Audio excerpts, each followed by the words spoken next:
विद्यार्थियों, आज हम लोग सॉल्यूशन से रिलेटेड लेक्चर 24 का डिस्कस करेंगे।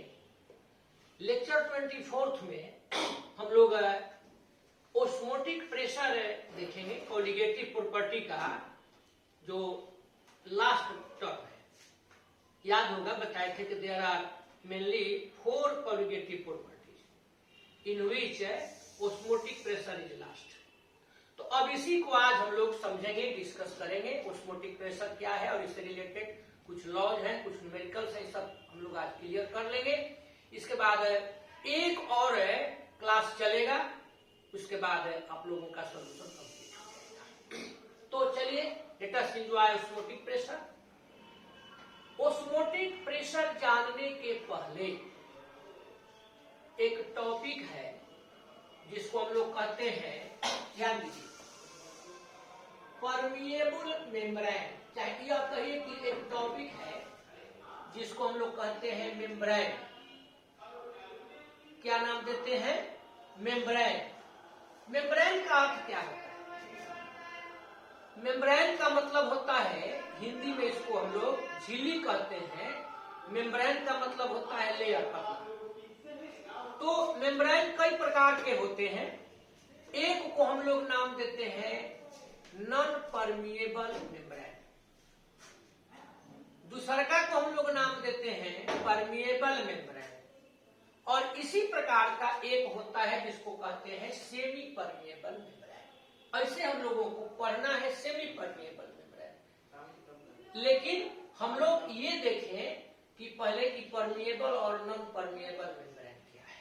तो देखिए, सबसे पहले हम लोग लेकर के चलेंगे नॉन परमिएबल मेम्ब्रेन। यहाँ पर हम लोग लेंगे non permeable membrane. Non permeable membrane का अर्थ क्या है? एनपीएम इसको हम लोग शॉर्ट में कहते हैं। एनपीएम, नॉन परमिएबल क्या है भाई? तो देखिए, नॉन माने नहीं, परमिएबल माने परमिशन। जो मेम्ब्रेन किसी भी जो परमिशन नहीं देता है, किसको परमिशन नहीं देता है? तो किसी भी प्रकार के पार्टिकल्स को अपने से होकर गुजरने के लिए।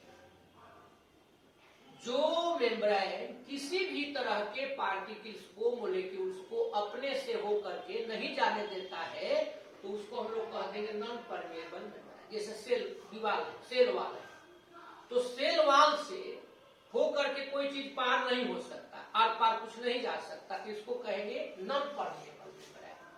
क्या डिफिनेशन दीजिएगा कि द मेम्ब्रेन्स, अपने से कह देता है, the membranes which do not allow the movement of any substance through them.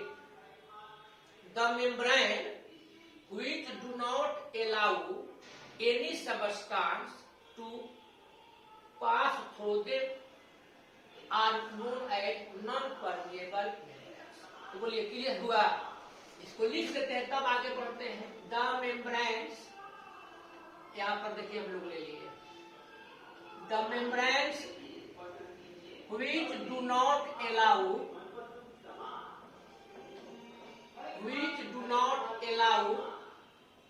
the movement of, ध्यान दीजिए, the movement of any substance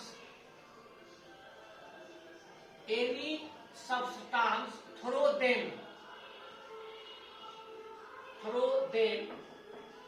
are known as NPM, non permeable. इसको हम किस नाम से जानते हैं? Non permeable. किसी को भी अपने से होकर के गुजरने नहीं देता है, तो ये हो गया नॉन परमिएबल मेम्ब्रेन। बोलिए, क्लियर? तो चलिए, अब एक सेल वाला एग्जांपल था, अब है नेक्स्ट हो गया, देखिए परमिएबल मेम्ब्रेन। परमिएबल, यहां पर हम लोग ले लिए परमिएबल मेम्ब्रेन। तो परमिएबल मेम्ब्रेन्स क्या है? तो बच्चों, परमिएबल मेम्ब्रेन्स हो गया कि जिस वह मेम्ब्रेन जो परमिशन देता है क्या, किसी भी चीज को अलाउ करता है अपने से होकर गुजरने की। यहां हम लोगों को सोल्यूशन से रिलेटेड कोई चीज करना है, तो सोल्यूशन को अलाउ करता है, यानी सोल्यूशन के दो पार्ट होते हैं, कौन कौन, सॉल्वेंट एंड सोल्यूट। तो जो सॉल्वेंट मोलेक्यूल्स को, सॉल्वेंट पार्टिकल्स को और सोल्यूट पार्टिकल्स दोनों को अलाउ कर देता है, तो ऐसे मेम्ब्रेन को हम लोग क्या कहते हैं, परमिएबल मेम्ब्रेन कहते हैं। बस अब डू नॉट को थोड़ा सा बदल देंगे, तब द मेम्ब्रेन्स, देखिए यहां पर हम लोग लिख देंगे the membranes which allow the movement of both solute and solvent molecules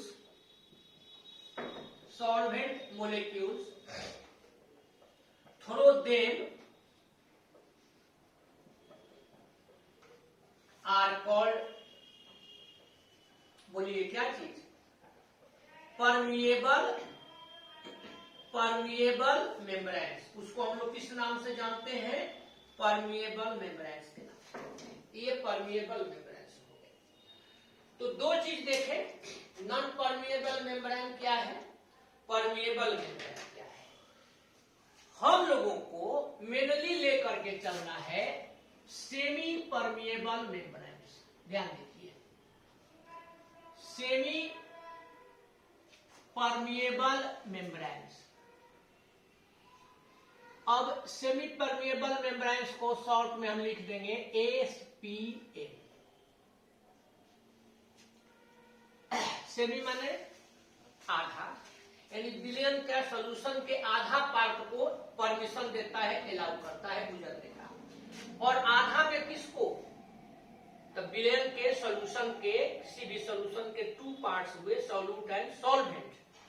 तो जो मेम्ब्रेन अपने से होकर सॉल्वेंट पार्टिकल्स को, सॉल्वेंट मोलेक्यूल्स को गुजरने के लिए अलाउ करता है, तो उसको सेमी परमिएबल मेम्ब्रेन कहते हैं। यानी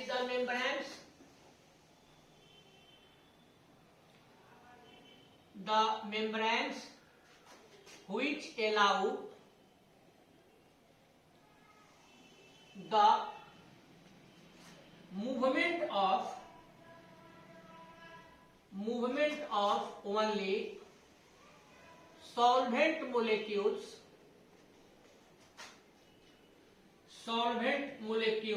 through them are called known as semi permeable membrane. इसको हम लोग सेमी परमिएबल मेम्ब्रेन के नाम से जानते हैं। ये दो प्रकार के होते हैं। सेमी परमिएबल मेम्ब्रेन को हम लोग टू क्लास में क्लासिफाई कर सकते हैं। एक को कहते हैं, तो जब दो क्लास में कहिएगा तो एक हो जाएगा नेचुरल सेमी परमिएबल मेम्ब्रेन, और दूसरा हो जाएगा, देखिए क्या चीज, जब नेचुरल कह दिए तो आर्टिफिशियल सेमी परमिएबल। अब नेचुरल सेमी परमिएबल मेम्ब्रेन किसको कहेंगे, तो आप ऑलरेडी जान रहे हैं, जो नेचर से प्राप्त होते हैं, जैसे एनिमल्स ब्लैडर,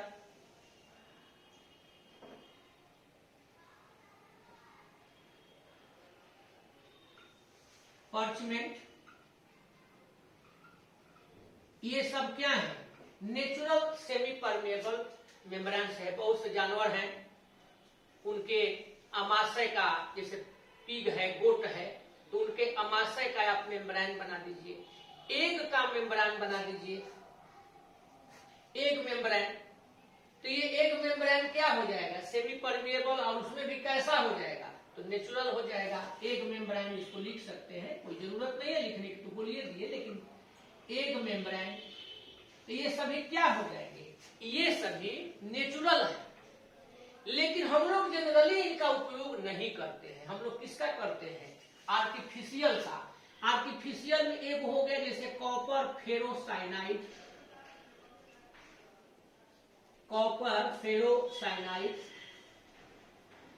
Cu2 FeCl4, उसके बाद एक हो जाएगा, जैसे देखिए कैल्शियम फॉस्फेट, यहां पर हम लोग ले लिए कैल्शियम फॉस्फेट। इसी तरह से एक ले लिए सेलुलोस एसीटेट। ये सभी किस प्रकार के सेमी परमिएबल मेम्ब्रेन है, आर्टिफिशियल है, हम लोगों के द्वारा बने हुए हैं, मैनमेड है, और जनरली हम लोग सेमी परमिएबल मेम्ब्रेन के रूप में इसी का यूज करते हैं। तो चलिए, सेमी परमिएबल मेम्ब्रेन हो गया, एक पतली झिल्ली, एक पतला लेयर। मेम्ब्रेन से जब कोई भी सबस्टांस पार नहीं करे तो नॉन परमिएबल, कोई भी सबस्टांस यानी सॉल्यूट सॉल्वेंट दोनों पार कर जाए परमिएबल मेम्ब्रेन, और केवल सॉल्वेंट मोलेक्यूल पार करे तो उसको क्या कहते हैं, सेमी परमिएबल मेम्ब्रेन। ये जानकारी हम लोगों को लेनी थी। इसमें मुख्य रूप से सेमी परमिएबल हम लोगों को लेकर के चलना है। अब आगे हम लोग चलेंगे, अब आज का टॉपिक है ओस्मोटिक प्रेशर, लेकिन उससे भी पहले ओस्मोसिस क्या है इसको जानेंगे, पहले कंप्लीट कर लीजिए। तो इस प्रकार से अब एसपीएम को जानने के बाद हम लोग चले अपने टॉपिक की ओर, क्या, ओस्मोसिस एंड ओस्मोटिक प्रेशर। तो चलिए ओस्मोसिस को हम पहले समझाने का प्रयास करते हैं। ध्यान दीजिए, यहां हम लोग एक बर्तन ले लें, एक पॉट ले लें, कंटेनर, देखिए थोड़ा समझ लीजिए।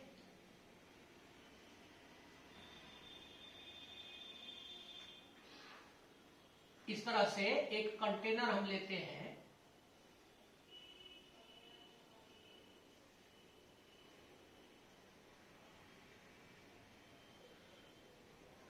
यहां पर ये जो पार्ट इसका पहला है, फर्स्ट पार्ट है, चाहे पार्ट ए है, इस पार्ट में हम लोग प्योर सॉल्वेंट को ले लें।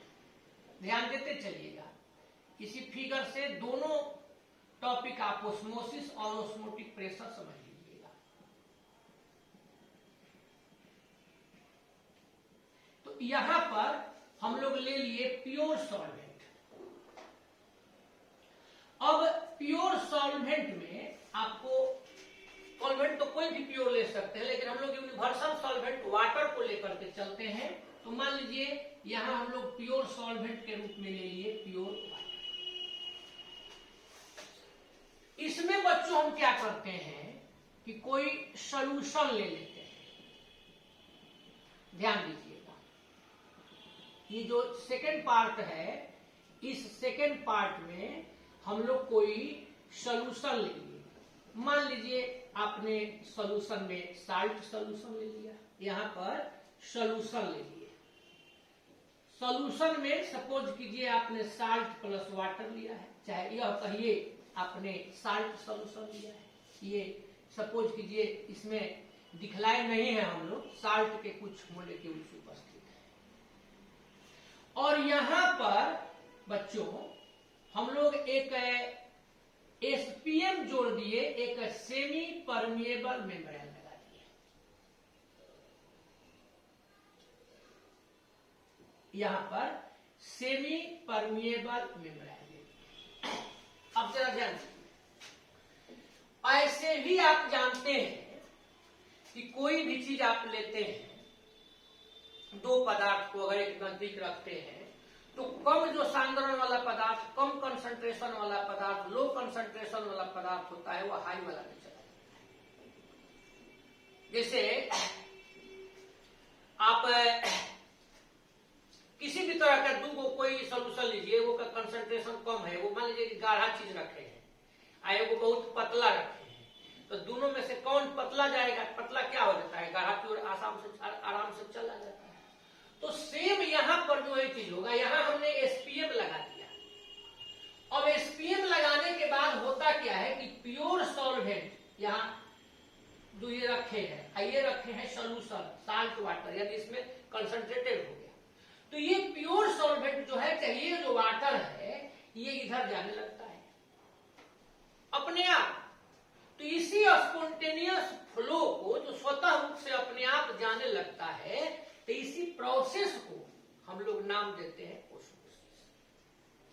यानी वैसी प्रक्रिया, वैसा प्रोसेस जिसमें प्योर सॉल्वेंट एसपीएम के द्वारा सेमी परमिएबल मेम्ब्रेन से होकर सॉल्यूशन में जाने लगता है, सॉल्यूशन में इन करने लगता है, तो इसको हम लोग क्या नाम देते हैं?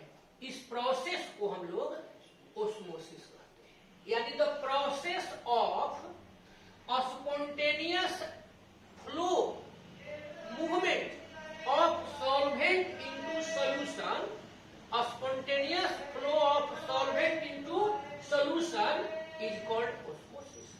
एक यह हम लोग डिफिनेशन दे सकते हैं। किसी प्योर सॉल्वेंट का सॉल्यूशन में स्पॉन्टेनियस फ्लो को, स्पॉन्टेनियस मूवमेंट को ओस्मोसिस कहते हैं। ये एक हो गया। अब ऐसा चलिए लेकर के कि जैसे यह क्या है, तो डाइल्यूट सॉल्यूशन है। डाइल्यूट सॉल्यूशन में क्या है? सॉल्वेंट के मोलेक्यूल अधिक है, सॉल्यूट बहुत कम है। आया सपोज कीजिए कि एक कंसंट्रेटेड सॉल्यूशन है, तब बताइए कि सॉल्वेंट कंसंट्रेटेड वाला से डाइल्यूट वाला में आएगा कि डाइल्यूट वाला से कंसंट्रेटेड वाला में जाएगा।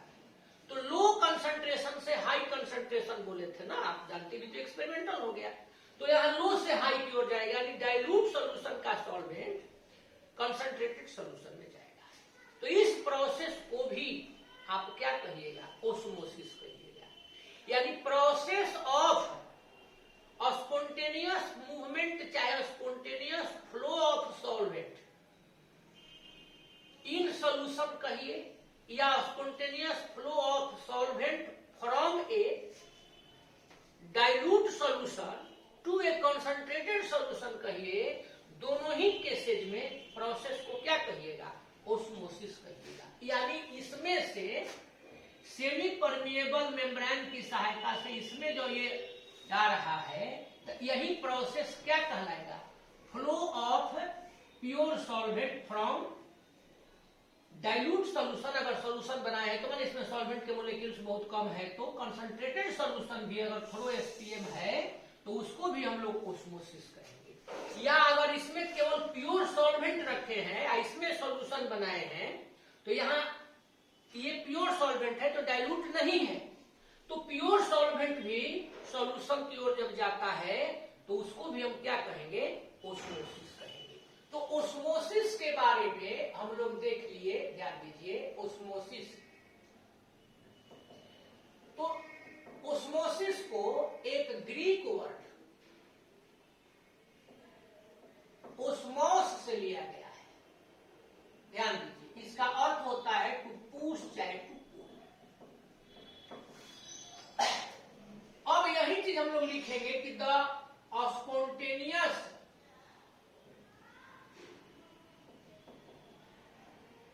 फ्लो या मूवमेंट ऑफ प्योर सॉल्वेंट, चाहे सॉल्वेंट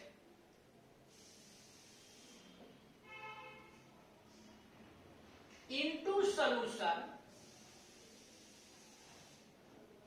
थ्रू क्या? सेमी परमिएबल मेम्ब्रेन, आप लोग लंबा अपना लिख लीजिएगा, इज कॉल्ड ओस्मोसिस। उसी को हम लोग ओस्मोसिस नाम देते हैं, यही ओस्मोसिस कहलाता है। इसी को आप कहिएगा कि द स्पॉन्टेनियस फ्लो, ध्यान दे दीजिए, spontaneous flow of solvent from a dilute solution to a क्या चीज? concentrated solution through SPM, semi permeable membrane, is called osmosis. इसी को हम लोग ओस्मोसिस कहते हैं। तो बोलिए, कोई कंफ्यूजन किसी को? अब ओस्मोसिस का कंडीशन क्या होगा? माने ओस्मोसिस की प्रक्रिया, ओस्मोसिस का प्रोसेस कब तक होगा? तो आपने अभी पढ़ा लो कंसंट्रेशन से हाई कंसंट्रेशन की ओर जाता है। यानी कंसंट्रेशन में जब तक डिफरेंसेज रहेगा तब तक ही होगा। यानी ओस्मोसिस की प्रक्रिया, ओस्मोसिस का प्रोसेस तब तक होगा जब तक कि कंसंट्रेशन दोनों सेम नहीं हो जाए।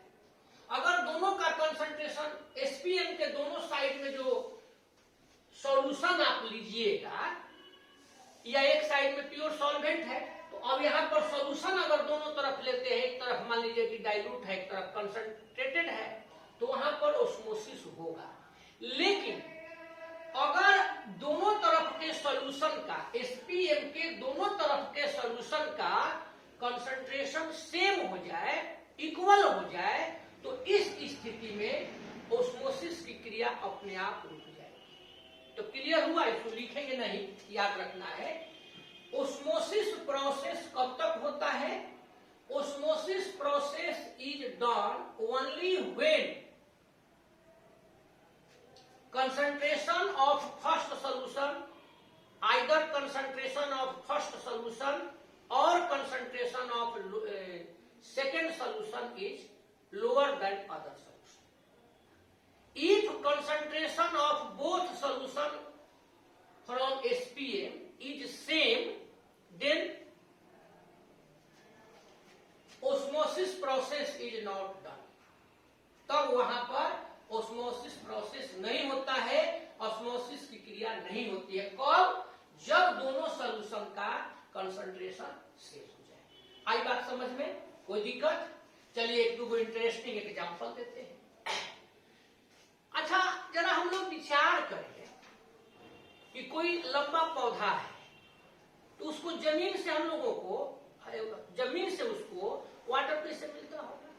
बताइए।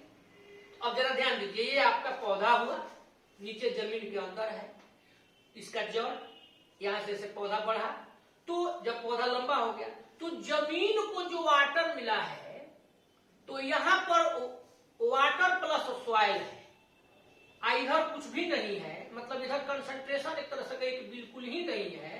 तो इससे क्या होता है? वाटर इस पेड़ को मिलता है, इस प्लांट को मिलता है। यानी यहां पर भी प्रोसेस कौन होता है? तो यहां पर भी प्रोसेस ओस्मोसिस होता है।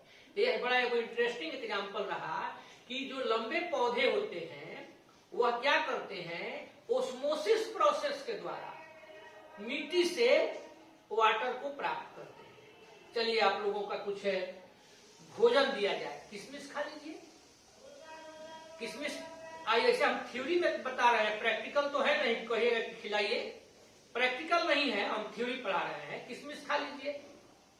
खाने के पहले किशमिश को आप क्या कीजिए? थोड़ा सा उसको जल में रख लीजिए। जब किशमिश को जल में बहुत देर तक आप रख दीजिएगा, कुछ देर तक आप रख दीजिएगा, तो क्या हो जाएगा? बोलिए तो किशमिश फूल जाएगा। अभी बताइए कि वह किशमिश क्यों फूल गया? तो वह किशमिश फूल गया ड्यू टू ऑस्मोसिस। वह क्या हुआ कि जल में मिलाने पर जल को क्या किया?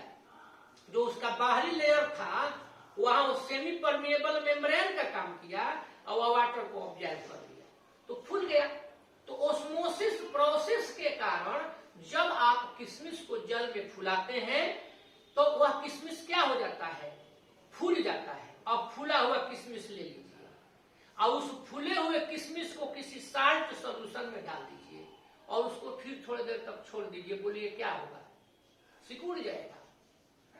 तो इसी को हम लोग कह सकते हैं कि तो हम लोग मैजिक लिखना दिए। देखिए यहाँ पर 2 विलेन है, 2 सोल्यूशन है, कहिए मत, एगो को साल्ट सोल्यूशन बना दीजिए, एगो को वाटर ले लीजिए, वाटर में कुछ देर तक डाल दिए, छोड़ दिए तो फूल गया, ड्यू टू ऑस्मोसिस हुआ, दिखला दिए। अब देखिए कि कहिए कि देखो वाटर में से इसको हम निकाल रहे हैं, इसमें रख दे रहे हैं, उसमें रखिएगा साल्ट सोल्यूशन में, साल्ट के विलियन में, तो वह क्या हो जाएगा? सिकुड़ जाएगा।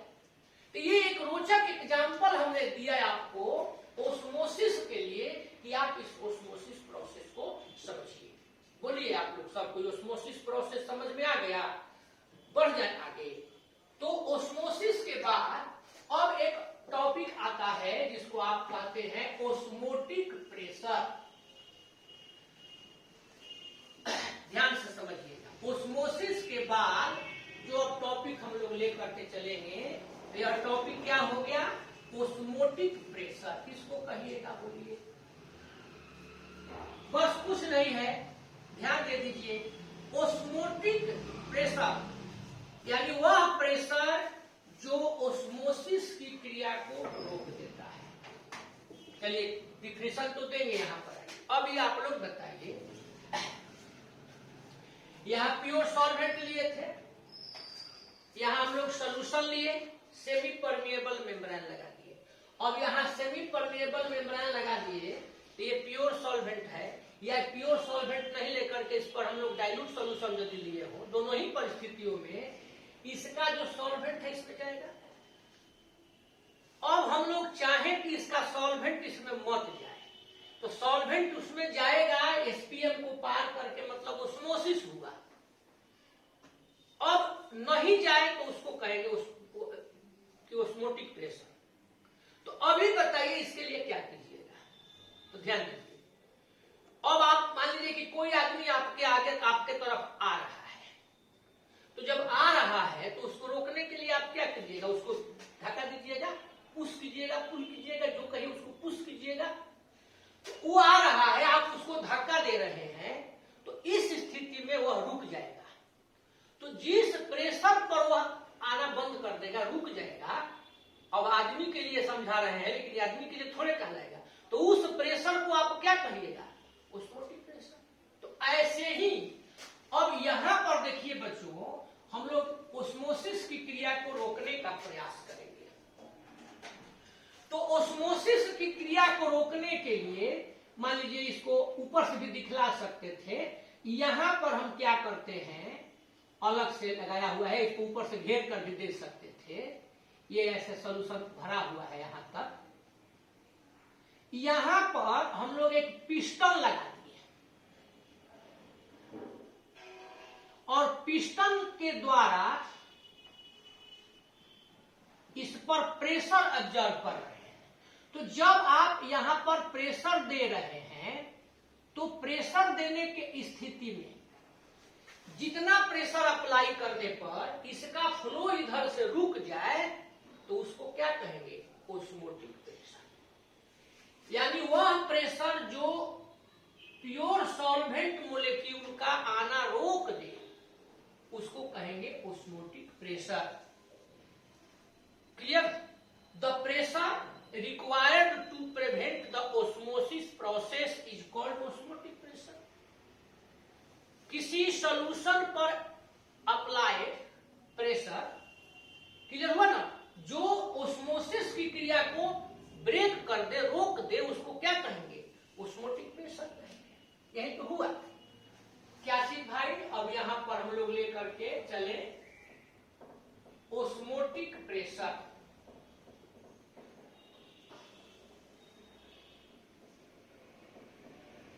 इसको पाई से लिखते हैं, इंडिकेट करते हैं, डिनोट करते हैं। तो द प्रेशर ऑफ सॉल्यूशन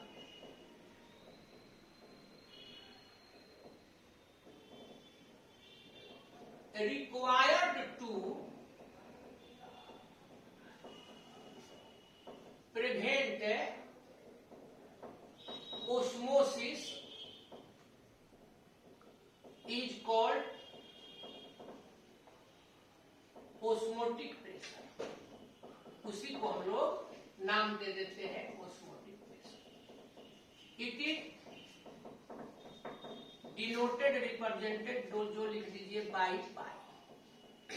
इसको हम लोग पाई से रोकते हैं। यानी जो यह फ्लो जा रहा था उस फ्लो का रुकना जिस प्रेशर पर संभव होगा, मिनिमम, वह मिनिमम प्रेशर, वह अप्लाइड प्रेशर ओस्मोटिक प्रेशर कहलाएगा।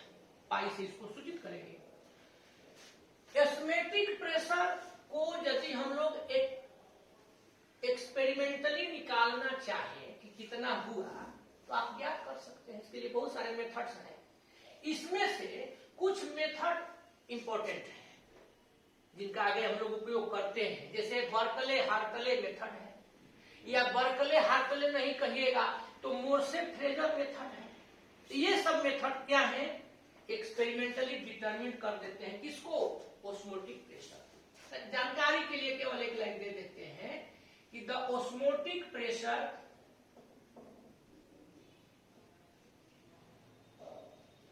ऑफ अ सॉल्यूशन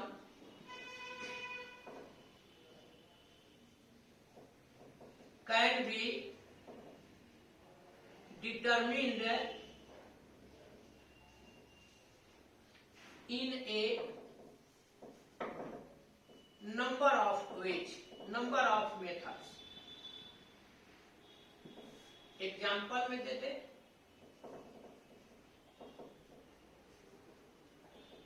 क्या बोले थे? बर्कले, हार्टले मेथड,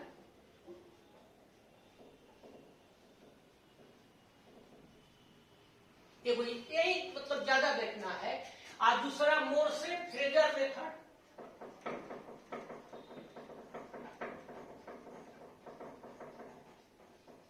ऐसे ही बहुत सारे मेथड हैं जिनके द्वारा हम लोग ऑस्मोटिक प्रेशर को एक्सपेरिमेंटली डिटरमिन करते हैं। एक्सपेरिमेंटली लिख देते हैं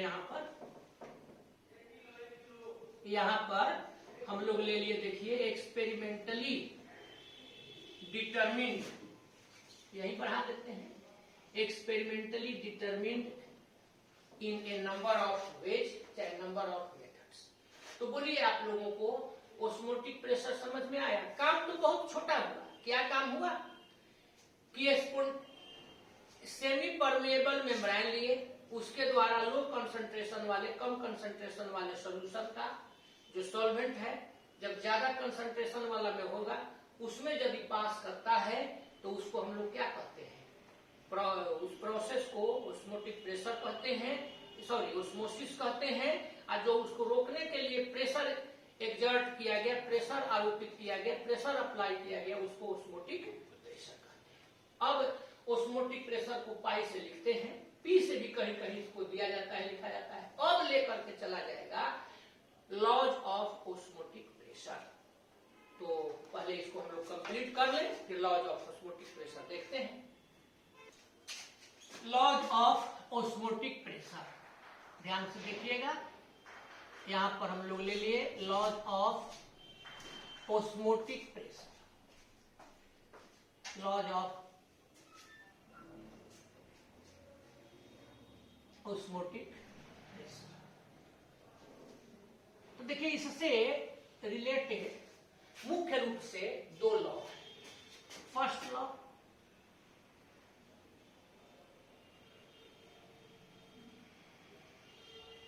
इसको हम लोग कहते हैं वांट हॉफ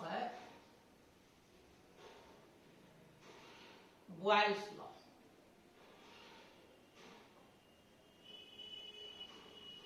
एक हो गया। दूसरा का हो जाता है वांट हॉफ चार्ल्स लॉ।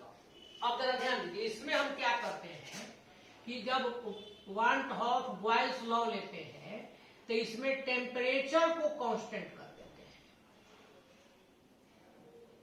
तो जब आप कांस्टेंट कर दीजिएगा टेम्परेचर को, तो इसमें जो ऑस्मोटिक प्रेशर होता है वह ये पाया गया कि कांस्टेंट टेम्परेचर को यदि हम करते हैं तो किसी भी सॉल्यूशन का ऑस्मोटिक प्रेशर उसके कंसंट्रेशन के डायरेक्टली प्रोपोर्शनल होता है। यानी यह जो रिलेशन है तो वह किसका है? ऑस्मोटिक प्रेशर, ओपी लिख दिए, ऑस्मोटिक प्रेशर और किसका? ऑस्मोटिक प्रेशर और कंसंट्रेशन का रिलेशन है। ऑस्मोटिक प्रेशर कंसंट्रेशन रिलेशन है। अब इसी बात को हमें लिख देना है एट कांस्टेंट टेम्परेचर। ध्यान दीजिए, एट कांस्टेंट टेम्परेचर क्या बोले थे? Osmotic pressure. तो the osmotic pressure of a solution is directly proportional कैसा proportional? Directly proportional to its, क्या बोले थे, कंसंट्रेशन। बस ऑस्मोटिक प्रेशर कंसंट्रेशन के डायरेक्टली प्रोपोर्शनल होता है। Pi directly proportional to concentration को सी लिख दिए। इसी को क्या ऐसे लिख सकते हैं, 1/v। सी कंसंट्रेशन क्या होगा, अगर डायरेक्टली है तो वॉल्यूम के क्या होगा, इन्वर्सली हो जाएगा, यानी कंसंट्रेशन बढ़ता है तो ऑस्मोटिक प्रेशर बढ़ता है। यह कहिए कि कंसंट्रेशन जब बढ़ता है तो उसका वह वॉल्यूम के क्या होता है, इन्वर्सली प्रोपोर्शनल कर दिए। अब इसी को हम लोग लिख सकते हैं pi is equal to constant, R ले लिए, r/v। तो ये आपका हो जाएगा पाई भी इज इक्वल टू आर, और यहाँ आर को हम लोग क्या कहते हैं, कांस्टेंट कहते हैं। तो ये ले लिए वान हॉफ बॉयल लॉ। अब यहां पर चलते हैं बच्चों सेकेंड लॉ। दो को बोले थे कि मुख्य रूप से पढ़ना है। सेकेंड लॉ है कि वांट हॉफ, बोलियो दिए थे, वांट हॉफ चार्ल्स लॉ। इसमें क्या किया गया, तो उसमें टेम्परेचर को कांस्टेंट किए थे, कंसंट्रेशन का रिलेशन था। इसमें कंसंट्रेशन को कांस्टेंट कीजिए, टेम्परेचर का रिलेशन है, यानी यहां पर कंसंट्रेशन को कांस्टेंट कर दिया जाएगा। और ऐसी स्थिति में ऑस्मोटिक प्रेशर और टेम्परेचर, चाहे इसी को कहते हैं एब्सोल्यूट टेम्परेचर लेते हैं, इस दोनों के बीच का यह रिलेशन दर्शाता है। ये दोनों एक दूसरे के डायरेक्टली प्रोपोर्शनल होंगे। OP directly proportional at a fixed concentration, चाहे एट कांस्टेंट कंसंट्रेशन जो कहिए,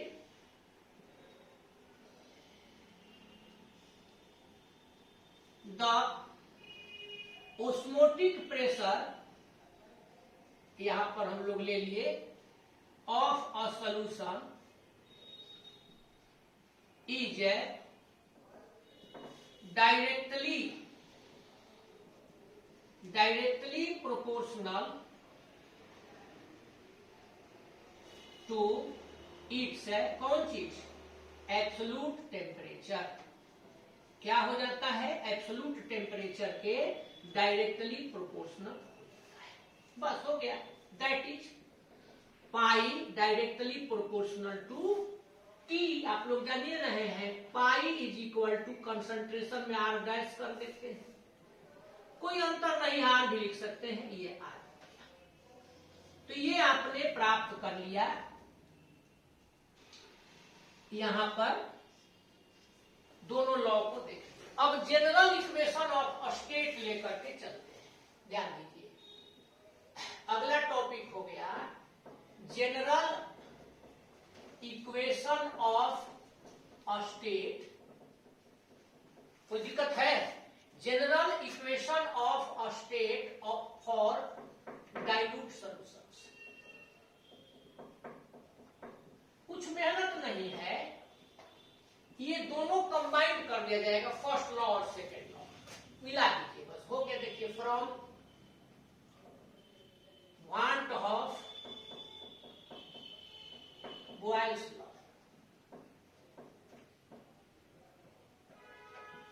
तो इससे आपने देखा है pi proportional C, first equation. From want of Charles law, तो इस वांट ऑफ चार्ल्स लॉ से आपने क्या देखा है, इससे आप लेकर के चले हैं चार्ल्स लॉ से पाई प्रोपोर्शनल टी। अब दोनों इक्वेशन को केवल मिला दीजिए। देखिए, from equation first and second, तो ये हो जाएगा pi proportional C into T, pi is equal to R C T. इसी को आर इक्वल टू कॉन्स्टेंट है, इसी को कहते हैं pi is equal to C R T. बात एक है, केवल सी का वैल्यू हमको लिखना है, तो इसलिए पहले लिख दिए। Pi is equal to C concentration है, number of moles by volume लिख सकते हैं ना, आर टी। तो ये आपने प्राप्त कर लिया, पाई भी is equal to R T. अब इसी को आप मन करें तो बढ़ा सकते हैं, पाई भी is equal to n R T. अब इसी को कोई पूछ दे कि पाई भी is equal to R T साबित कीजिए, तब एन को 1 मोल ले लीजिए, n is equal to 1 mole, then pi भी ऐसे भी कर सकते थे, if n is equal to 1 mole then, तो यहां पर आप एक रिलेशन भी ले सकते हैं, पाई भी is equal to R T, pi भी by T is equal to R. सब उसी नियम से पढ़े थे ना पीबी 11th में, PV by T is equal to R. ये पाई लिखे हैं, पाई भी। अब यहां पर इसी इक्वेशन को हम लोग general equation of state of for dilute solution. अब बच्चों इससे आप लोगों को एक और निकालना है टॉपिक, देखिए, टू डिटरमिन मोलर मास। मान लीजिए आप लोगों को सॉल्यूट का मोलर मास निकालना है, तो बस देखिए 2 लाइन का काम है, इसके सोचते हैं पहले इसको कर दे। पूरी है, यहां ले लिए पाई भी is equal to n R T, imply that, देखिए पाई भी, ये बताइए एन क्या है, नंबर ऑफ मोल्स। अब नंबर ऑफ मोल्स क्या होता है, given mass by molar mass. तो गिवन मास मान लीजिए W है, मोलर मास m है। अब m निकालना है मोलर मास, तो m into pi V equal to W R T, बस हो गया। m आप निकाल दें, W R T by pi V. यहां पर हमने कहीं लिखा नहीं है, लिख देते हैं जहां आर लिए हैं, where R is equal to universal constant, चाहे यूनिवर्सल गैस कांस्टेंट, और इसका वैल्यू जो हम लोग इसमें लेकर के चलेंगे 0.0821 लीटर एटमोस्फियर केल्विन इनवर्स पर केल्विन पर, यही लेकर के हम लोग इसमें चलेंगे। यही बताइए कि कोई दिक्कत है, न्यूमेरिकल अगर पूछता है तो इससे बनाएंगे। अब इसमें टॉपिक लेना है, एक होता है जिसको हम कहते हैं आइसोटोनिक सोल्यूशन, चाहे आइसोओस्मोटिक सोल्यूशन, और एक होता है हाइपरटोनिक सोल्यूशन, हाइपोटोनिक सोल्यूशन, और लास्ट कर देंगे रिवर्स ओस्मोसिस, तब न्यूमेरिकल। तो तीनों टॉपिक देखा जाए, एकदम इंटरेस्टिंग है, आप देखिए रहे हैं, पहले इसको कंप्लीट कीजिए। तो चलिए अब इसके बाद आइसोटोनिक सोल्यूशन देखते हैं, ध्यान दीजिए। आइसोटोनिक सोल्यूशन, देखिए आइसो के माने आप लोग ऑलरेडी जानते हैं, आइसो मतलब सेम होता है। आइसोटोनिक, आईसी को एक और नाम देते हैं आइसोओस्मोटिक सोल्यूशन। तो यहां पर एक और नाम से हम लोग इसको जान गए, आइसोओस्मोटिक, आइसोओस्मोटिक सोल्यूशन। आप ही लोग डिफिनेशन बोलिए ना। वैसे सॉल्यूशन जिनका ओस्मोटिक प्रेशर आइसो होता है, तो उसको आइसो ओस्मोटिक प्रेशर कहते हैं। 2, 3, 4 जितना भी सॉल्यूशन आप ले लीजिए, यदि उन सभी सॉल्यूशन के ओस्मोटिक प्रेशर कांस्टेंट टेम्परेचर पर, गिवन टेम्परेचर पर, फिक्स्ड टेम्परेचर पर सेम है, तो उसको आइसोटोनिक कहेंगे। यानी मान लीजिए कि एक सॉल्यूशन है जिसका ओस्मोटिक प्रेशर पाई1 है, ओस्मोटिक प्रेशर को पाई से लिखते हैं, पाई1 हो गया, दूसरा का सॉल्यूशन है उसका पाई2 है। तो यदि दोनों सेम है, ओस्मोटिक प्रेशर सेम हुआ, मतलब क्या है, आइसोटोनिक सॉल्यूशन। 3 गो सॉल्यूशन है, तो फर्स्ट का मान लीजिए पाई1, सेकंड का पाई2, थर्ड का पाई3, यदि तीनों सेम है तो ये सभी क्या है, ऑस्मोटिक सॉल्यूशन है। Solutions having a same pressure, same osmotic pressure at a given temperature are called isotonic solutions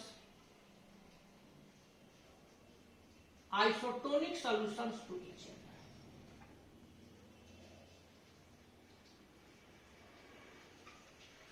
यही हो गया। अब आइसोटोनिक सॉल्यूशन का एक एक्सप्रेशन निकाल लेते हैं। देखिए आइसोटोनिक होंगे तो पाई 1 इक्वल टू पाई 2। अभी आप पढ़े हैं pi is equal to C R T. आज जब पाई 1 है तो ये आपका बदल जाएगा C1 टेम्परेचर तो बोल दिए हैं कि सेम रहेगा, आर कांस्टेंट है, सेम है, आरटी खत्म मान लीजिए। C equal to N by V, N1 by V1, यहां हो गया N2 बाई V2। N1 का मतलब क्या हुआ? मोल। तो जब मोल सेम होता है तो इसको इक्विमोलर सॉल्यूशन कहते हैं। यानी इक्विमोलर सॉल्यूशन जो भी होते हैं तो वे इक्विमोलर सॉल्यूशन क्या होते हैं? गिवन टेम्परेचर पर इक्विमोलर सॉल्यूशन है और उसका ऑस्मोटिक प्रेशर सेम हो जाएगा, इसलिए वह क्या होंगे? Isotonic solution. तो ये आइसोटोनिक सॉल्यूशन। आप चाहे तो इसी को एक लाइन और बढ़ा सकते हैं, W1 by M1 by V1, इसको कर दीजिएगा W2 by M2 by V2। सबसे होना चाहिए।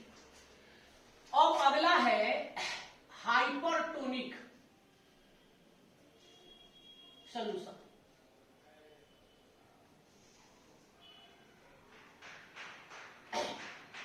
एक होता है हाइपरटोनिक, एक होता है आप लोग शायद जानते ही होंगे हाइपोटोनिक। अब आप लोग बताइए इस वर्ड का अर्थ क्या है? देखिए इसका जनरल एगो वर्ड है, इसका अर्थ होता है जहां पर भी हाइपर लगता है तो हाइपर के माने हो गया अधिक, और यदि हाइपो हो गया तो कम। जैसे अगर आप दो सॉल्यूशन लिए हैं, एक सॉल्यूशन का ऑस्मोटिक प्रेशर पाई 1 है, दूसरा का पाई 2 है। अगर पाई 1 अधिक है पाई 2 से, मतलब उस तो पाई 1 को हाइपरटोनिक सॉल्यूशन कहेंगे, पाई 2 को हाइपोटोनिक सॉल्यूशन कहेंगे। अब यही यदि पाई 2 अधिक हो जाता, ऐसे हो जाता तो यहां पाई 2 को क्या कहते? हाइपरटोनिक। अब पाई 1 को क्या कहते? हाइपोटोनिक। यानी वैसे सॉल्यूशन जिसका ऑस्मोटिक प्रेशर अदर सॉल्यूशन के रिस्पेक्ट में अधिक होता है उसको हाइपरटोनिक सॉल्यूशन कहते हैं। ए solution having a more osmotic pressure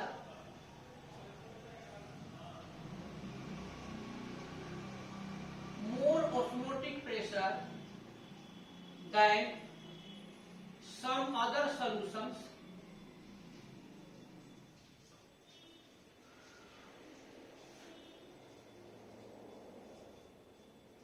than some 2 or more solutions than other solutions called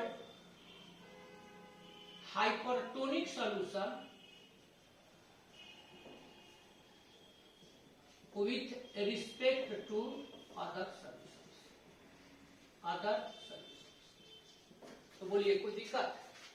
ऐसे ही अब मान लीजिए कि एगो पाई 1 है, एगो पाई 2 है, इसका कम है तो यह हाइपोटोनिक कहलाएगा। वही चीज ए सॉल्यूशन अपने से भी आप लिख सकते थे, हैविंग लो ऑस्मोटिक प्रेशर, इसको ऑस्मोटिक प्रेशर कह देते हैं, दैन अदर सॉल्यूशन, चाहे सम लिखे हैं तो सम बोल देते हैं, other solutions, then it is called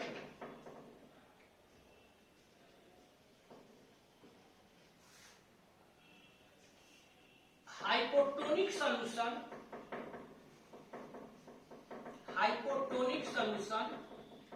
with respect to क्या? Other solutions. तो यही तो हम लोग देख लिए, हाइपोटोनिक सॉल्यूशन, हाइपरटोनिक सॉल्यूशन, ध्यान गए। अब एक आता है टॉपिक है, घबराइए मत, बहुत ज्यादा नहीं है। अब एक है रिवर्स ओस्मोसिस, बहुत ही इंटरेस्टिंग टॉपिक।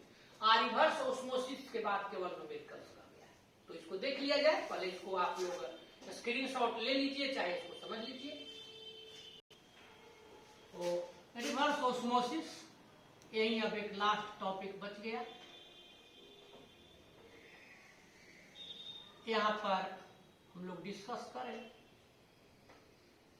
चलिए थोड़ा सा आपको पुराने टॉपिक को अभी ले चलते हैं। हम लोग एगो फिगर बनाए थे यहाँ पर, जैसे आपको कहे थे, एक बर्तन लेते हैं, पॉट है, कंटेनर है, देखिए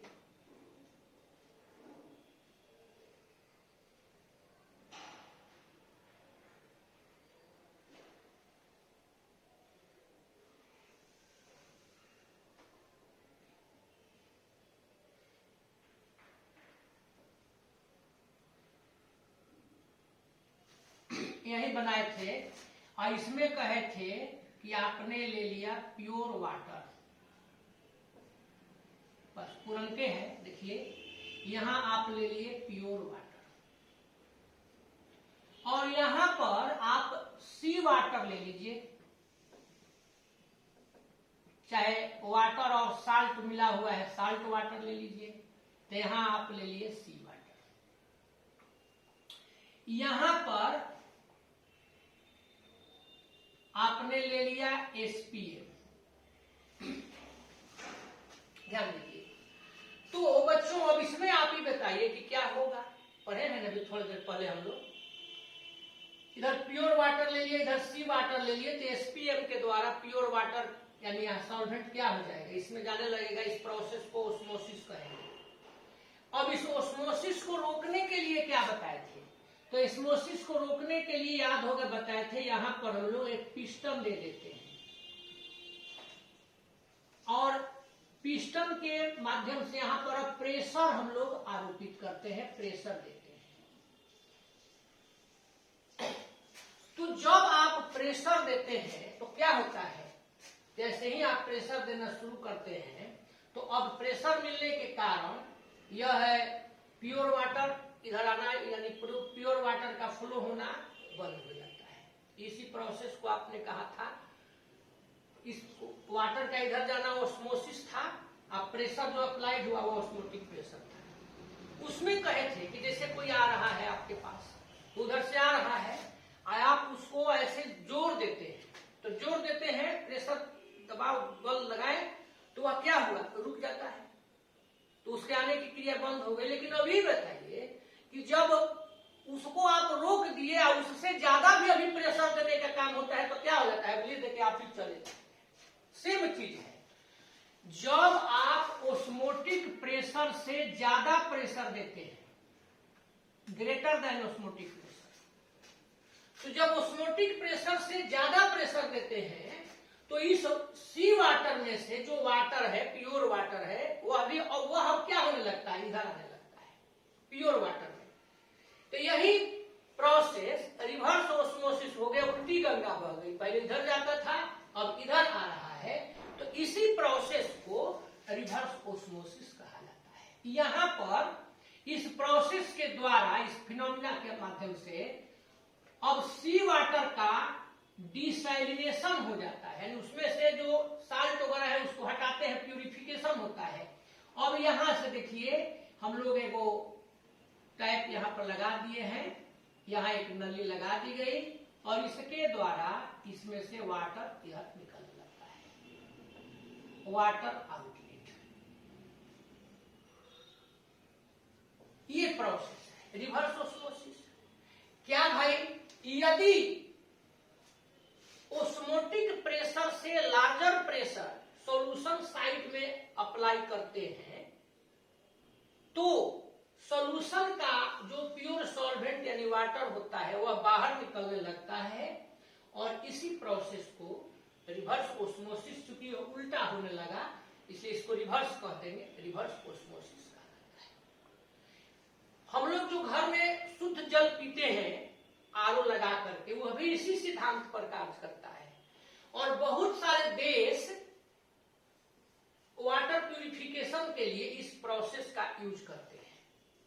अब यहां पर क्योंकि प्रेशर बहुत देते हैं, इसलिए जनरली हम लोग इसमें जो semipermeable desalination of sea water के लिए हम लोग जो लेते हैं, तो यहां पर सेलुलोस एसीटेट की फिल्म होती है, फिल्म ऑफ सेलुलोस एसीटेट। तो बोला जाए, समझ में आया क्या कहेंगे? इफ ए प्रेशर, ध्यान दीजिए, if a pressure larger than osmotic pressure is applied to solution side, larger than applied to solution side, तो क्या होता है? The pure solvent of solution flows यहां से out of the solution. The process is called, the phenomena is called क्या? Reverse osmosis. बस हो गया। तो यही चीज अब हम केवल लिख देते हैं। If a pressure, important topic है, larger than the osmotic pressure, osmotic pressure is applied to solution side,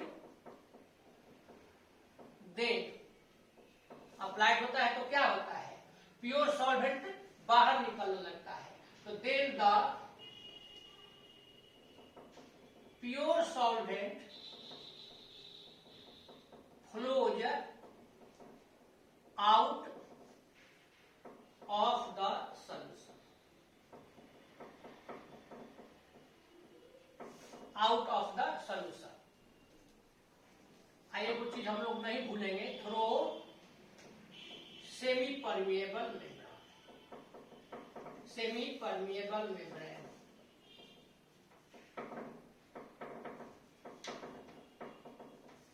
बस हो गया। This phenomena is, this phenomena जो कहिए इज नोन एज क्या? Reverse osmosis. इसको रिवर्स ऑस्मोसिस के नाम से जाना। It is used in desalination, salination of sea water. Sea water में से जो साल्ट मोलिक्यूल्स है उसको हटाने में, साल्ट को निकालने में, यानी वाटर को प्योर करने में इस मेथड का उपयोग किया जाता है। तो बोलिए आप लोग सबको समझ में आ गया बढ़िया से? अब इसमें बच्चों एक टॉपिक रह गया केवल न्यूमेरिकल्स आज के टॉपिक में, तो इसको जल्दी से आप कंप्लीट करें और हम भी न्यूमेरिकल कंप्लीट करा देते हैं। देखिए फर्स्ट न्यूमेरिकल है 200 centimetre cube of an aqua solution of protein, ठीक है, contains 1.26 gram of the protein, ठीक। The osmotic pressure of such a solution at 300 kelvin is found to be 2.57 into 10 to the power -3 bar. Calculate the molar mass of protein. याद होगा अभी just थोड़ी देर पहले हम लोग मोलर मास का एक फॉर्मूला देखे थे कि M is equal to WRT/πV, यही हम लोगों को निकालना है। तो अब देखिए इसमें क्या दिया हुआ है, 200 सेंटीमीटर क्या कहलाएगा? क्यूब है, 200 सीसी, तो यह क्या हो गया? वॉल्यूम। अब वॉल्यूम को जनरली हम लोग लीटर में लिखते हैं, तो बाई 1000 लीटर, ये निकल गया 0.2 लीटर हो जाएगा। तो इसको हम लोग ले लिए 0.2 लीटर, या इसी को आप कह सकते थे 1/5 लीटर।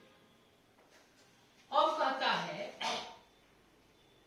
कि 1.26 ग्राम प्रोटीन है, तो ये कौन चीज हो गया? W।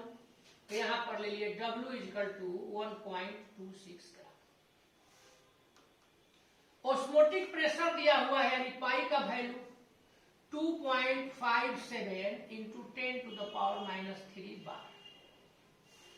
टेम्परेचर दिया हुआ है 300 केल्विन। तो बच्चों अब यहाँ आर हम लोग कितना लिखेंगे? तो जो आर आपको बताया था वह लीटर वाला, एटमॉस्फेयर वाला था, बार वाला नहीं था। आर के बहुत सारे वैल्यू होते हैं, हम लोग 11th में स्टेट्स ऑफ मैटर में पढ़े थे। तो इसका हम लोग आर लिखते हैं बार वाला 0.083 litre bar kelvin per kelvin per mole, चाहे per mole per kelvin. M is equal to what? अब आपको कुछ करना नहीं है, देखिए इसी को हम फॉर्मूला कह देते हैं, फ्रॉम फॉर्मूला। अब आप खुद से कर सकते हैं। एम इज इक्वल टू निकालना है, डब्ल्यू देखिए 1.26 gram, R 0.083, T temperature in Kelvin, तो ये आपका हो गया 300 केल्विन। पाई लेते हैं 2.57 इंटू 10⁻⁻, कितना है 3 बार, और भी 0.2 हो गया। अब इसी को सेल्फ कैलकुलेट करके इसको अपना आगे बढ़ जाना है। तो क्या इसको हमें बनाना पड़ेगा? तो सारा कैलकुलेशन आप खुद से कर सकते हैं। 126 कर दिए इंटू 83 कर दिए इंटू 300 कर दिए, ध्यान दीजिए। नीचे 253 कर दिए इंटू 2 10⁻³ को ऊपर कर दिए, नीचे 2 कर दिए। अब क्या क्या किए देखिए, 126 इसमें डेसिमल के बाद 2 प्लेस है, इसमें भी 2 प्लेस है, तो ठीक है। इसमें डेसिमल के बाद 3 प्लेस है, इसमें डेसिमल के बाद 3 प्लेस है, तो 1000। इसमें डेसिमल के बाद 1 प्लेस है, तो इसको 10। अब तो कर सकते हैं, ये 3 0 है तो ये कैंसिल हो जाएगा। 2 से चलते हैं तो ये आपका हो जाएगा 263, 2 से डिवाइड किए तो। अब तो बाकी सब आप खुद से कर ही सकते हैं, तो इसको करके सेल्फ इसको कैलकुलेट करिए। इसका आंसर आप कितना निकालते हैं इसको कमेंट बॉक्स में लिखिए दीजिए। सेकेंड न्यूमेरिकल देखिए, इन टेक्स्ट क्वेश्चन है एनसीईआरटी का, इसको हम लोग मिलजुल करके करें। वैल्यू इसका आप लोग खुद से पुट करिए। Calculate the osmotic pressure in pascals. देखिए यहाँ प्रेशर का यूनिट दिया है, किसमें दिया है? पास्कल में। Exerted by a solution preparing by dissolving 1 gram of polymer of molar mass 1,85,000 in 450 millilitre of water. R का वैल्यू पास्कल में अलग आता है, इसको भी लिखिए। तो क्या बनेगा देखिए, इसको तो कुछ हम कहेंगे कि कुछ करना नहीं है, आप समझ में नहीं आएगा तो भाई जो आसान सर कहते हैं कि आसान है, हम लोग इस पर बहुत परेशान हैं, इसलिए समझिए केवल आप। ऑस्मोटिक प्रेशर आपको निकालना है, दैट मीन्स आपको पाई निकालना है। Very good. आर का वैल्यू दिया हुआ है ऊपर, यहाँ पर क्वेश्चन में लिख दिए 0831 लीटर, चाहे पहले पास्कल ही लिख देते हैं, pascal litre mole inverse kelvin inverse, चाहे केल्विन इनवर्स मोल इनवर्स, हो गया। अब कहता है कि डिसॉल्विंग 1 ग्राम, तो ये आपका हो गया W = 1 ग्राम। टेम्परेचर इसमें नहीं दिया हुआ है, तो टेम्परेचर कुछ चाहिए, देख लेते हैं। चलिए, तो यहां पर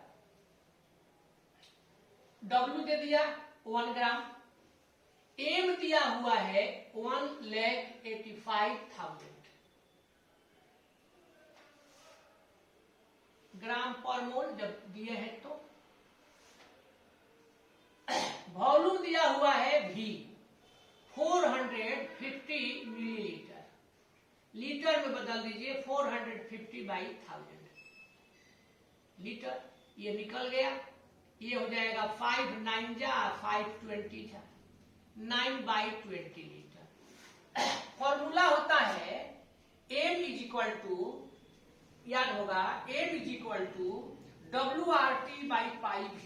तो पाई = WRT बाई क्या चीज? MV। अब देखिए W का मान यहां पर है आर लिख दिया गया है, एम मालूम है, बी मालूम है, टी नहीं है। तो लिखने में यह सवाल लगता है कि टी का वैल्यू छूट गया है, थोड़ा सा देखिए छूट गया है क्वेश्चन में। 450 millilitre of water at 37 degree Celsius, यहां पर हम लोग लिख देंगे एट 37 डिग्री सेल्सियस। एनसीईआरटी के इंटेक्स्ट क्वेश्चन जो दिए रहते हैं उसका यह क्वेश्चन है, इसको आप लोग इंटेक्स्ट को भी जरूर बनाइएगा। तो बुक को रख देते हैं, चलिए मिलजुल करके। यहाँ टी यहाँ हम लिख देते हैं 37 डिग्री सेल्सियस। आप किसमें लेते हैं? केल्विन में। तो ये 37 प्लस 2 73 कितना हो जाएगा? इसको ऐड करेंगे, 7 और 3 10, 0 10 और 1 ये 310 केल्विन। बस अब इसको टोटल वैल्यू को आप रखिए, W1 R 0.083 1 T 310 M 1,85,000 और V 9/20 तो 20 ऊपर आ गया। अब तो कैलकुलेट कर ही सकते हैं, देखिए यहाँ पर लिख देते हैं 831 310 20, ये 831 दिए हुए हैं, 1 2 3 4 0 हो जाएगा।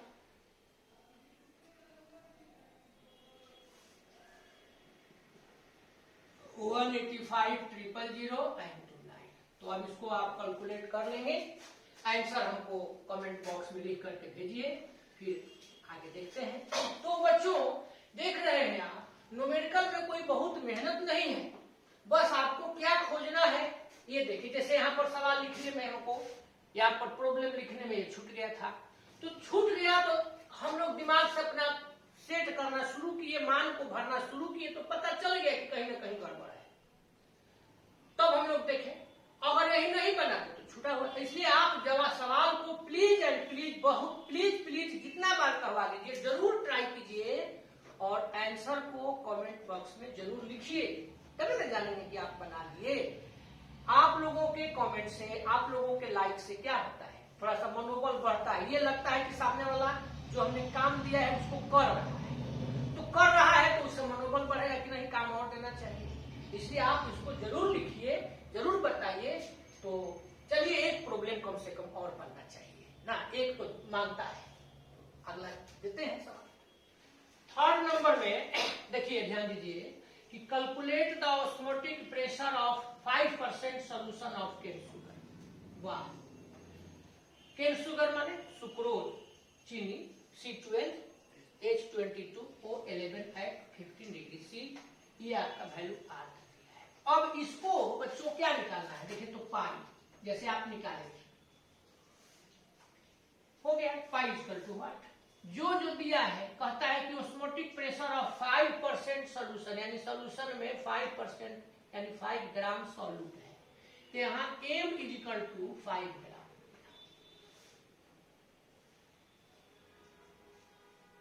M इक्वल टू नहीं, W equal to no given mass, तो W इक्वल टू 5 ग्राम। अब M निकाल दीजिए, सुक्रोज लिए हैं C12 H22O11, तो इसका आप लोगों को इसे याद भी हो गया होगा, 342 ग्राम पर मोल। ये कैसे आता है? कार्बन का 12 into 12 plus 1 into 22 plus 16 into 11, ये निकल गया। टेम्परेचर दिया हुआ है T 15 डिग्री C, आप इसको केल्विन में बदल दीजिए, 15 प्लस 2 73 केल्विन, तो ये कितना आ जाएगा? 288 केल्विन। पाई निकालना है, तो देखिए जो दिया है हम लोग सब तो लिखिए दिए, तो फ्रॉम फॉर्मूला आप लेकर के चलते हैं, पाई निकालना है, पाई V इक्वल टू W/M/RT था, तो WRT/M इंटू V। लेकिन यहाँ हम लोग भी नहीं लिखे हैं, तो क्या पिछली सवाल के जैसा छूट गया है? छूटा नहीं है। आपको यहाँ सोल्यूशन कहिए रहा है 5% सोल्यूशन, याद होगा आप परसेंटेज पढ़े थे, तो उसमें बताया था कि परसेंटेज को 3 प्रकार से लेते हैं, W/W, W/V और V/V। और जब कंडीशन नहीं दिया हो तो जनरली क्या लेते हैं? W/V। इसलिए आप 5 ग्राम तो लिख दिया, V सोल्यूशन कितना हो गया? 100 cc चाहे 100 मिलीलीटर, तो ये V हो गया, देखिए 100 मिलीलीटर, इसको लीटर में बदल दीजिए, 100/1000, ये आपका हो गया 1/10 लीटर, चाहे 0.1। तो यहाँ पर आप इसी को लेकर के चलिए W 5 ग्राम। R वहां दिया हुआ है, यहां भी लिख सकते थे, वहां लिखे हैं तो छोड़ दिए हैं 0821। T दे दिया 288 केल्विन, M दे दिए 342 और V दे दिए 1/10, ऊपर चला जाएगा, यही तो है। अब इसको कैलकुलेट करना है, तो कैलकुलेट करना है तो अपने से आप कर सकते हैं, यहाँ पर कहीं कोई प्रॉब्लम नहीं है, तो बहुत इजी है। 2 से कर दीजिए तो ये 14, ये 4, 2 से कर दीजिए 171। और भी आप लेकर के चल सकते हैं, 9 से लेके चलिए, 9 गया 1 टाइम्स, 5 बच गया 6 टाइम्स, 9 से इसको लेके चलते हैं 1 टाइम्स, 8 बच गया 9। अब इसको अपना कैलकुलेट आप लोग कर ही लेंगे। ये 16 में 5 से किए तो 80 हो गया, इंटू 10 है ही, आज देखिए 821/90, यहां पर 40 कर देना होगा, एक ये कैंसिल हो गया। तो अब तो हमको लगता है कि आप लोग खुद से बना सकते हैं, इसको कैलकुलेट कर दीजिएगा, जो भी आएगा ऐसा हमको बता दीजिएगा। तो बच्चों इस तरह से आप देख रहे हैं न्यूमेरिकल्स में कहीं कोई कंफ्यूजन नहीं, ये हम इसलिए छोड़े हैं कि आप थोड़ा सा काम करें और काम कीजिएगा, तो फिर आपको आंसर भेजने की उत्सुकता होगी, आप बताइएगा, और जो भी बताइएगा सही होगा तो हम उस पर कुछ नहीं लिखेंगे, रॉन्ग होने पर आदमी उस पर लिख देता है कि हाँ ये गलत है। मान लीजिए कि आप लोग आंसर भेजते हैं सब सही है, तो क्या सब में ये राइट समझिए, तो इसको आप कंप्लीट कीजिए। और अब इस तरह से आज इतना ही पर हम लोग इसको रोक देंगे। अब आपको 2 टॉपिक पढ़ना है, अब normal molar mass, one factor, इस पर थोड़ा बहुत तो लास्ट क्लास सोल्यूशन का अब चलेगा, तो इसलिए हम लोग अगले क्लास को एकदम सभी से अगले क्लास का इंतजार होना चाहिए, क्योंकि भाई अब इसी पर हम लोग लास्ट कर देंगे, और इसको अब आगे हम लोग फास्ट नहीं भागेंगे, आराम से चलेंगे। तो चलिए, आज काम भी हम फास्ट नहीं दिए हैं, क्योंकि अगला क्लास लास्ट है सॉल्यूशन से रिलेटेड, तो आप लोग इसको खूब बढ़िया से कंप्लीट करके आइए। आप सबको बहुत बहुत धन्यवाद।